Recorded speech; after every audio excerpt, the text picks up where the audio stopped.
Hello everyone, welcome to Retire with Lewis. My name is Lewis Ho. If this is your first time here, well, thank you for joining us. The purpose of this channel is to provide some useful information for the seniors. Question often asked, when is the best time to start CPP and OAS payments? Although most Canadians are not counting on these government benefits for their retirement income source. However, these two benefits can provide us with a solid base to build on. Before we discuss the timing of these benefits, let's take a look at the qualification and limitation of each of these benefits. Please note, the information provided in this presentation are of general information only and should not be construed as providing you legal, tax, or accounting advice. You should always consult your own professional advisor before you adopt any concept here. In order to qualify for CPP payment, you must be at least 60 years of age and have made at least one valid contribution to CPP. You can start collecting your CPP payment as early as age 60, or you can defer it until as late as age 70. Most people start their retirement pension at age 65. The amount of your CPP retirement pension depends on the age to start your pension, how long and how much you have contributed to CPP, and your average earnings throughout your working life. Now let's take a look at the CPP maximum monthly amount for year 2020. If you start your CPP payment at age 65, your maximum monthly payment amount is $1,175.83. If you start your CPP payment before age 65, for each year before 65, your payment amount will be decreased by 7.2% per year. That means if you start at age 60, your CPP payment amount will be reduced by 36%. If you start your CPP payment after age 65, your payment amount will be increased by 8.4% per year. That means if you start at age 70, your CPP payment amount will be increased by 42%. Now please remember, other than the cost of living adjustment, the monthly payment amount will be the same throughout life from the age you start your CPP payment.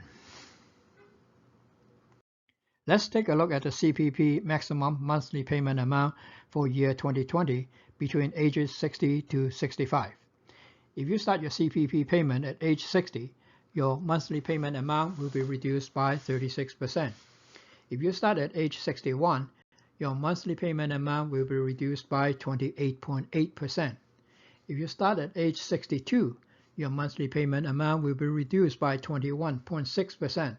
If you start at age 63, your payment amount will be reduced by 14.4%. If you start at age 64, your payment amount will be reduced by 7.2%. And if you start at age 65, you will receive the maximum payment amount of $1,175.83. Okay, now let's take a look at the CPP maximum monthly payment amount in year 2020 for ages between 65 and 70. If you start your CPP payment at age 65, your maximum monthly payment amount is $1,175.83. If you start at age 66, your payment will be increased by 8.4%. If you start at age 67, your payment amount will increase by 16.8%. If you start at age 68, your payment amount will increase by 25.2%. If you start at age 69, your payment amount will increase by 33.6%. If you start at age 70, your payment amount will increase by 42%. As you can see, there is a big payment amount difference between age 65 and 70. Now let's take a look at the CPP surviving spouse benefit. When the contributor dies, and if the survivor is age 65 or more, he or she will receive 60% of the contributor's retirement pension if the surviving spouse or the common law partner is not receiving any other CPP benefits, such as the CPP disability benefit. When the contributor dies and the survivor is under age 65, then a flat rate portion plus 37.5% of the contributor's retirement pension if the surviving spouse or common law partner is not receiving any other CPP benefit. In addition to the condition outlined in the previous slide, here is another CPP survivor's pension restriction. A person cannot be receiving a full survivor benefit plus a full retirement pension. In other words, the combined benefit is not the sum of the two separate benefits. The most that can be paid to a person who is eligible for the retirement pension and the survivor's pension is the maximum retirement pension of an individual. Now let's take a look at the OAS security qualification. In order to receive OAS security benefit, you must be at least 65 years of age. You must be a Canadian citizen or a legal resident, and you must have been living in Canada for at least 10 years since you were 18 years old. OAS security benefit cannot start earlier than 65 years old. However, you can defer the payment all the way to age 70. Unlike the Canada pension plan, the OAS security benefit does not have surviving spouse benefit. And that means your OAS security benefit will stop after you pass away. Now let's take a look at the OAS maximum monthly payment amount for year 2020. If you start your OAS payment at age 65, the payment amount is $613. You cannot start OAS payment before age 65. If you defer your OAS payment after 65, for each year you defer, your payment amount will be increased by 7.2% per year. That means if you start your OAS payment at age 70, your payment amount will be increased by 36%. Again, other than the cost of living adjustment, the monthly payment amount will be the same amount throughout life from the age you start collecting your OAS payment. Now let's take a look at the OAS maximum monthly payment amount in year 2020 for ages between 65 to 70. If you start your OAS payment at age 65, your monthly maximum payment amount is $613. If you start your OAS at age 66, your payment amount will increase by 7.2%. If you start at age 67, your payment amount will increase by 14.4%.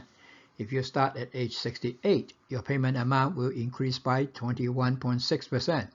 If you start at age 69, your payment amount will increase by 28.8%. If you start at age 70, your payment amount will increase by 36%. You can see there is a big difference in payment amount between the ages 65 and age 70. Now let's take a look at the maximum monthly income per person with the CPP and OAS payments. If you start the retirement benefits at age 60, you will only receive the CPP payments of $752.53.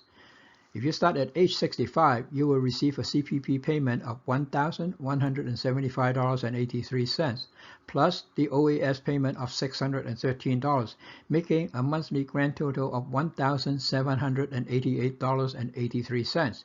If you start your retirement benefits at age 70, you will receive a CPP payment of $1,669.68 and the OAS payment of $833.68, making a grand total of $2,503.36.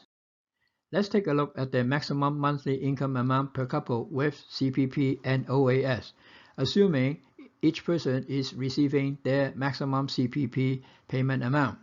If the couple retire at age 60, their combined CPP payment amount is $1,505.06. and there won't be any OAS payment at age 60. If they start their retirement benefit at age 65, the combined CPP benefit amount is $2,351.66, plus the OAS combined payment amount of $1,226, making a grand total of $3,577.66. If they start their retirement benefits at age 70, the combined total of the CPP payment is $3,339.36, plus the OAS payment of $1,667.36, making a grand total of $5,006.72. Now let's take a look at the maximum monthly income payment amount for the survivor when the spouse passes away. assuming that the survivor is already receiving his or her own maximum CPP benefit amount. When the couple started their retirement benefit at age 60, then the survivor will only receive his or her own CPP maximum amount of $752.53, and there won't be any OAS payment. Making a monthly total of $752.53. This represents an annual income loss of $9,030.36. If the couple start their retirement benefit at age 65, then the survivor will receive his or her own maximum CPP benefit amount of $1,175.83, plus his or her own OAS payment of $613, making a monthly grand total of $1,788.83. This represents an annual income loss of $21,465.96.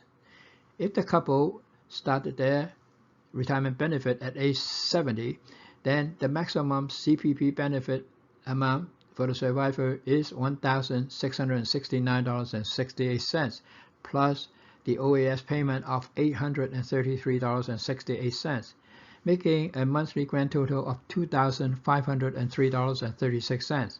That represents an annual income loss of $30,040.32. The amount of annual income loss is quite high when the spouse passes away. This could become a financial shock to the survivor. Now that you got all the numbers, the question is, should you start early? I believe you should start early if you need the income, or if you want the money to pay off debts, or if you want to fund your early retirement, or if you expect a short life expectancy. But remember, if you start early, this will result in a smaller monthly payment amount for the rest of your life. Now, the next question is, should you start later?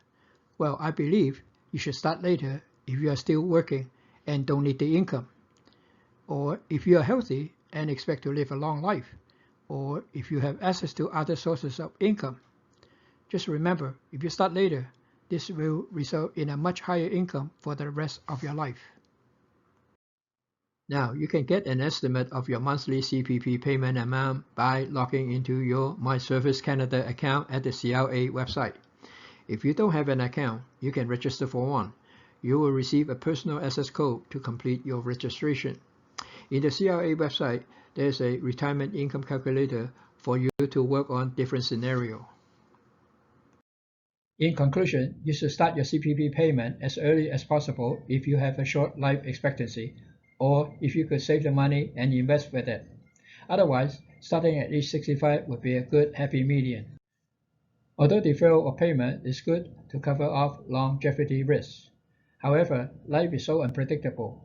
Your life expectancy may be much shorter than you could imagine.